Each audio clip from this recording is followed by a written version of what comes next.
Everybody, Phil, angler fishing.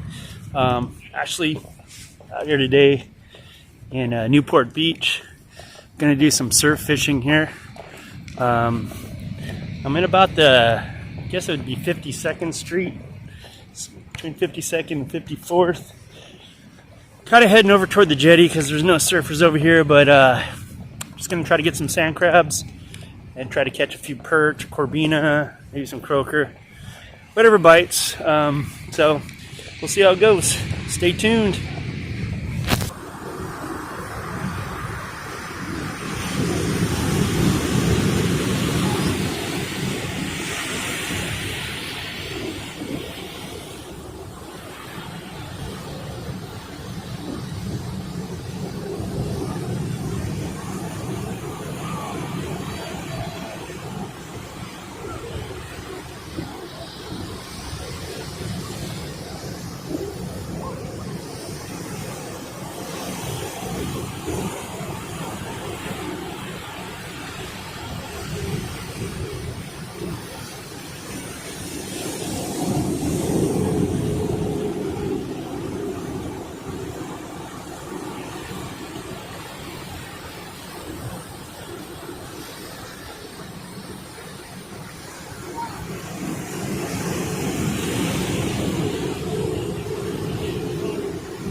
Alright guys, there we go.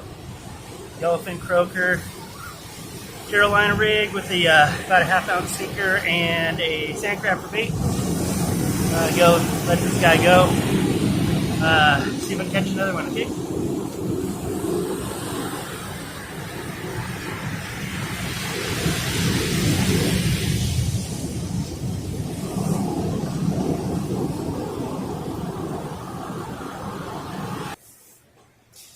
Oh, hey guys, this is Phil, angler fishing. Just giving you a little recap on the day here. Just went and did some surf fishing down there in Newport, as you saw. I did end up with the yellowfin croaker, and unfortunately that was about it.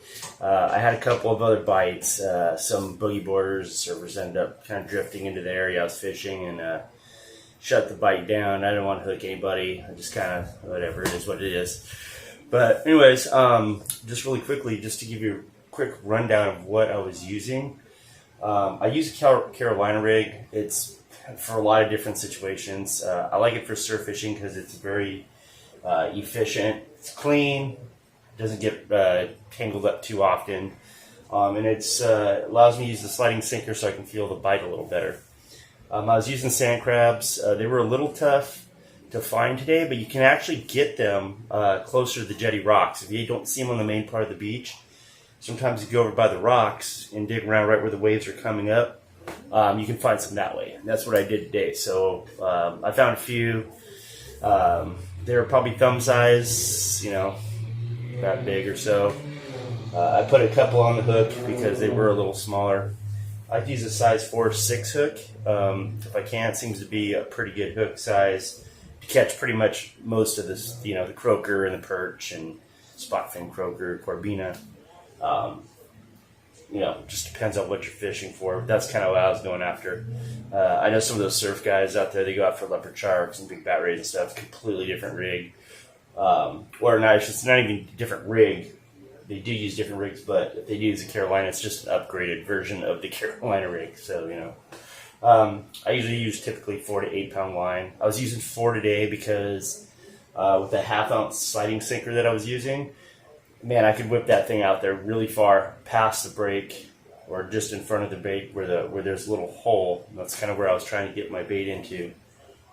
Actually, when I did hit that hole the one time before the boogie boarders got there, as soon as it went down, man, I was hooked up. I mean, you can see that in the video. I mean, I literally just threw it out there and it got bit right away.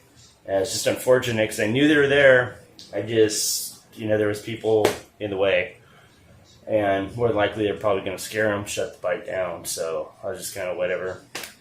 So yeah, basically size 4 hook. Probably 18-inch leader is what I like to use between the swivel and the hook. And then the swivel, you got your main line, and then your sliding sinker. I was using 1/2 ounce. I try to use the lightest weight I can to get the distance, but sometimes you got to use a heavier weight because of the current, maybe the wind, or you just have to cast it farther. So that can always go up or down depending on the line weight. Like with 4-pound line, I'm probably not going to go much more than 3/4 ounce, just because the line will probably snap if I cast it too hard. So a couple things to take into consideration when you're surf fishing, but the potential is out there. The water was pretty warm, and I had an incoming tide, but it was still kind of low. I really like to fish the high tide. A really good high tide for surf fishing. Seems like I have my best luck that way. Plus 2, it covers up some of those deep holes that are really close to the beach there. You can see in the video, actually, when I'm walking out, at one point, I only go about maybe 5 or 6 feet out, and then you can see it comes up to almost up to my waist. So there is a hole or depression there. And when the tide comes up higher, that gets covered and those fish congregate in those holes. So a lot of times you don't even have to cast all the way out there. They may be just literally right in front of you. So just a little tip there. Anyways, thanks for watching. It's just a real quick note here. I haven't put out a couple videos, or I haven't put out videos in a couple of weeks here.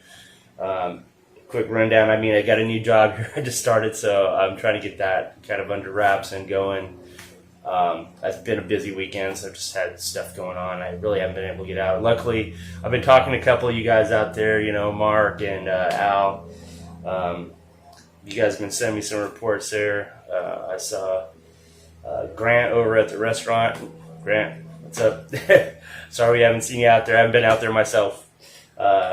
Also, to you, Jordan, one of these days we're going to go fishing. I promise you. Anyways, guys, again, thanks for watching. I will have some more videos coming out. I'm going to start getting back on track here and putting out some more videos. And hopefully the next one will have a few more fish in it. But anyways, you guys have a good week. And thanks again for watching.